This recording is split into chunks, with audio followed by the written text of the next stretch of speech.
مساء الجمال عليكم يا أمارات. ازيكم؟ يا رب دايما تكونوا بخير طبعا، ويا رب تكونوا في رضا وصحة وسلامة وراحة بال وكل حاجة حلوة يا رب. ربنا يرضيكم كلكم يا بنات، وشكرا والله على تعليقاتكم الجميلة، وشكرا فات والتعليقات الحلوة اللي جاتني عليه كتير. ان شاء الله هخلي فيديو مخصص ارد على التعليقات دي، وهكلمكم في الفيديو ده ان شاء الله ونتناقش سوا كده. بس خلينا في الرسالة اللي جاتني برضو على صفحة الفيسبوك، على قناتي اللي هي أفكار فريدة، وجاتني الرسالة دي وحبيت أرد على البنوتة الأمراية اللي بعتت لي الرسالة دي. بتقول لي فيها: السلام عليكم ورحمة الله، أنا كنت بستعمل كريم كارباميد اللي بيجيب نتيجة حلوة تمام كده، علشان جلدي بيجف جدا في الشتاء وبينشف. بس دلوقتي ما بقتش اعرف اجيب الكريم لانه طبعا سعره غالي. طبعا احنا عارفين ان هو كان سعره ما كانش يعني غالي خالص، كان سعره رخيص خالص وفجأة كده غالي خالص، وبقى ناس كتير مش عارفة تجيب. فلو امكن تقوليلي على كريم زيه كده بالظبط، ونفس الفاعلية ونفس الجودة، بس يكون سعره كويس، علشان انا طول الشتاء مش بعرف استعمل اي حاجة تانية. ودايما كوعي وكعوب رجلي يعني جلدهم كده ناشف وملمسهم مش حلو. وشكرا ليكي، يا ريت تجاوبي على سؤالي. قلتلكوا الكريم ده والله، ويعني كانت في واحدة نصحتني بيه، وقلت ايه انا هجربه الاول عليا، ولو طلع كويس كده وكفاءته حلوة وزي الفل كده هقول لكم عليه.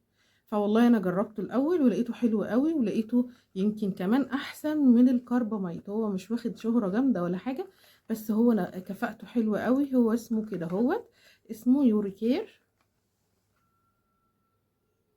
اهو. وهسيب لكم كمان الاسم على الشاشة، عشان لو اي حد ياخد سكرين شوت كده ويروح يجيبه من اي صيدلية. هو تمنه 15 جنيه يا بنات، هو مش غالي اهو، 15 ونص. وكفاءته حلوة قوي، وبتستخدميه طبعا على كعوب الرجلين، وعلى الكوع، وعلى الأنماط، نفس الاستخدام بتاع الكرباميد تمام. طبعا هو هنتكلم شوية عن الخواص بتاعته علشان تبقوا عارفين احنا بنجيب ايه وهنستعمله ازاي. بصوا، هو بيحتوي على 10% من اليوريا، يعني كمان ايه كفاءته حلوة جدا. طبعا ده بيساعد على منع فقدان المية من الجسم، وبيرطب ترطيب عالي جدا تمام. وكمان في فيتامين اي، يعني كمان بيغذي وبينعم وبيساعد ميبقاش الجلد ناشف، هيعمل لك ترطيب وهيعمل لك تنعيم حلو قوي تمام. بيفتح زي الكرباميد، كمان بيفتح الاكواع لو انت عندك الاكواع غامقه. وبيعالج كمان جلد الوزه، لو انت عندك جلد الوزه ده هيعالجه جدا. كمان بيعالج تشققات كعوب الرجلين، حلو قوي. بيوحد لون البشرة، وبيعالج خشونة الجلد، وبيرطبه ترطيب عالي جدا، وبيعمل نضارة حلوة قوي، وهتحسي بالفرق من اول استعمال ليكي. حلو جدا، وهتلاقيه من اول يوم بيرطب وبيعمل فعالية حلوة جدا. انا انصحه انك تجيبيه. وانا عرفتك كده ايه المكونات، وعرفتك كل حاجة بيستخدم فين وكل حاجة، وهسيب لك الاسم بتاعه على الشاشة لو حابة تجيبيه. هو سعره حلو قوي، هيقعد معاكي فترة حلوة جدا.